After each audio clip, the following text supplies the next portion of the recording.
Hallelujah. सबको जय मसीह की।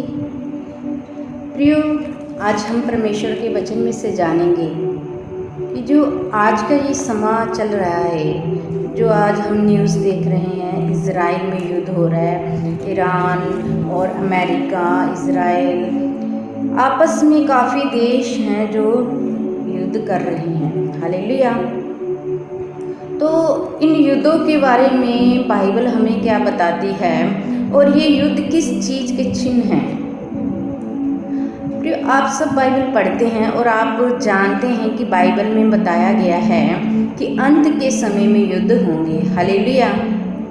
ये जो चिन्ह है ये अंत के समय के बताए गए हैं। बाइबल हमें बताती है मत्ती का 24 अध्याय का 15 वचन अगर हम पढ़ेंगे तो यहाँ पे लिखा हुआ है कि इसलिए जब तुम उस उजाड़ने वाली घृणित वस्तु को जिसकी चर्चा दानियेल भविष्यवक्ता के द्वारा हुई थी पवित्र स्थान में खड़ी हुई देखो, जो पढ़े वह समझे। तब जो यहूदिया में है वह पहाड़ों पर भाग जाए, जो छत पर हो वह अपने घर में से सामान लेने को ना उतरे। हालेलुया। अगर हम देखें कि ये वचन किसकी ओर संकेत कर रहा है, ये वचन हमें बता रहा है कि इज़राइल के बारे में, जो घृणित वस्तु के बारे में। और वो घृणित वस्तु कुछ भी हो सकती है। इज़राइल परमेश्वर का चुना हुआ देश है। इज़राइल वो देश है जहाँ पे प्रभु यीशु मसीह जी का जन्म हुआ। हालेलुया। इज़राइल परमेश्वर की प्रिय भूमि है।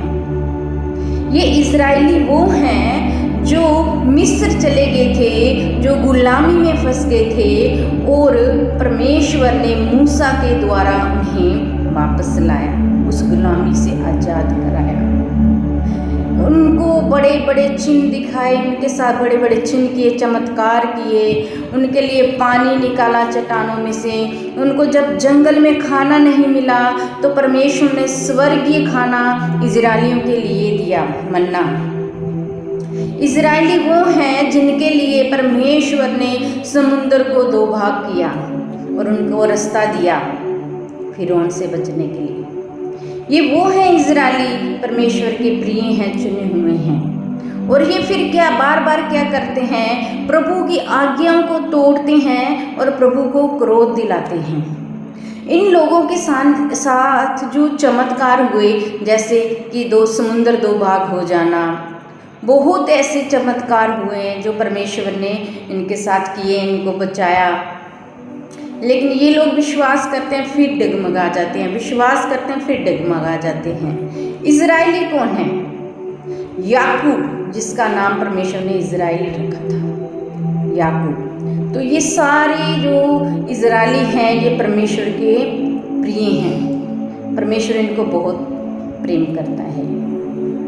तो आज जब हम इज़राइल में ये सब देख रहे हैं, युद्ध हो रहे हैं, तो प्रियो बाइबल में ये सब कुछ पहले से लिखा हुआ है। ये सब होगा। वो घृणित वस्तु वो इज़राइल में एंट्री करेगी, उस पवित्र स्थान में खड़ी होगी। जब वो अंत का समय होगा तब प्रभु का आगमन बहुत नज़दीक होगा। हालेलुया। प्रभु का आगमन कभी भी हो सकता है, कभी भी।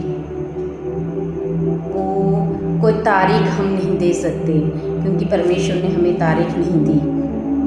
प्रभु ने कहा जो जागते हैं वो इन चिन्हों को देखकर समझ जाएंगे। तुम अंधेरे की संतान नहीं हो, दिन की संतान हो। अपने लोगों को प्रभु यीशु मसीह जी ने वचन में कहा। तो तुम इन चिन्हों को जब देखो तो समझ जाना। बाइबल हमें बताती है कि प्रभु ने कहा जब तुम देखते हो कि आसमान में बादल हैं और बारिश आने वाली है,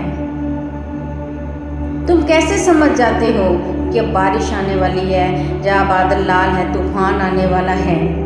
इसी प्रकार जब युद्धों पर युद्ध हो, महामारियाँ हो, तो तुम समझ जाना जब ये घृणित वस्तु इज़राइल में हो पवित्र स्थान पे, तो तुम समझ जाना कि वो समय नज़दीक ही है। तो अगर वो समय नज़दीक है तो हमारे लिए टेंशन की बात है या शांति की। तो प्रियो, परमेश्वर के प्रियो, आज हमें टेंशन लेने की ज़रूरत नहीं है कि मैं प्रभु के साथ जाऊंगा या नहीं। प्रभु का आगमन कौन से दिन होगा, कौन सी घड़ी होगा, हमें इस बात के विषय में टेंशन नहीं लेनी। प्रभु का वचन हमें कहता है, तुम अंत तक धीरज धरे रहो और विश्वास में बने रहो। हालेलुया। परमेश्वर चाहते हैं कि हम विश्वास में बने रहें। प्रभु का आगमन जब होगा, परमेश्वर जब आएगा हमें लेने प्रभु, तो हम कैसे हों? विश्वास में मजबूत हों।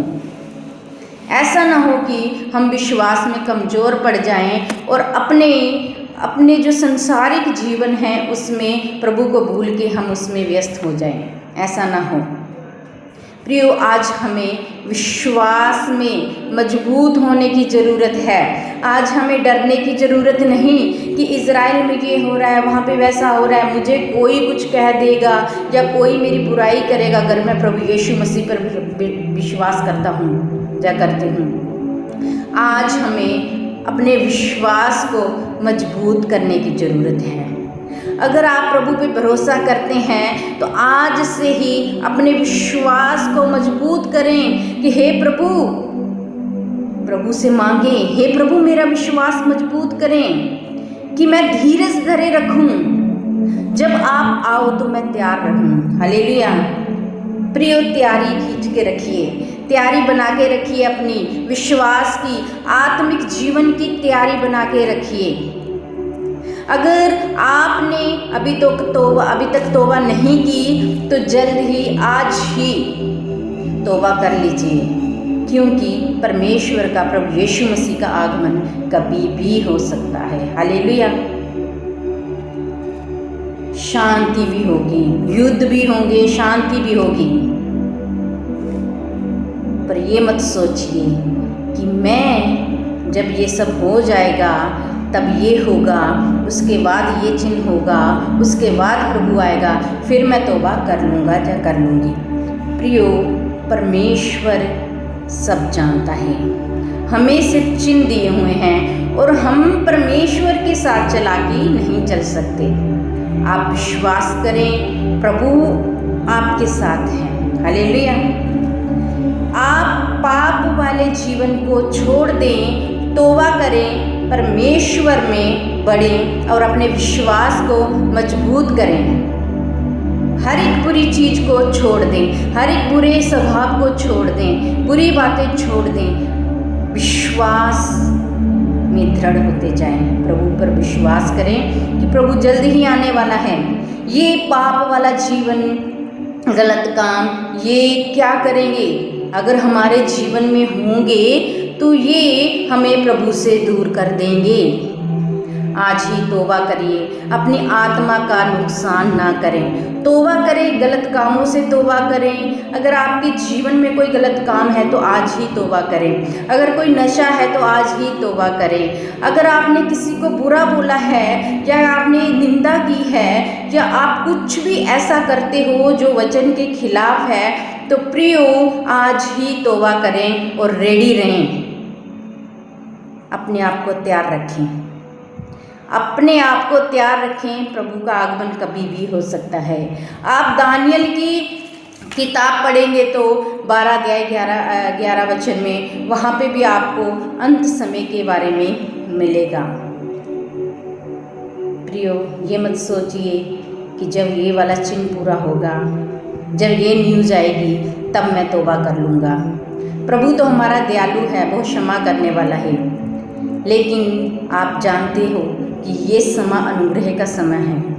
मतलब कि परमेश्वर ने सबको समय दिया है कि तुम तौबा कर लो, प्रभु भी क्षमा कर देगा। लेकिन हम याद रखना, हम परमेश्वर के साथ चालाकी नहीं चल सकते। ये समय आपको मिला है, तौबा करें और एक पवित्रता वाला जीवन जिएं, विश्वास को मजबूत करें। प्रभु आपके साथ हैं। God bless. जय मसीह।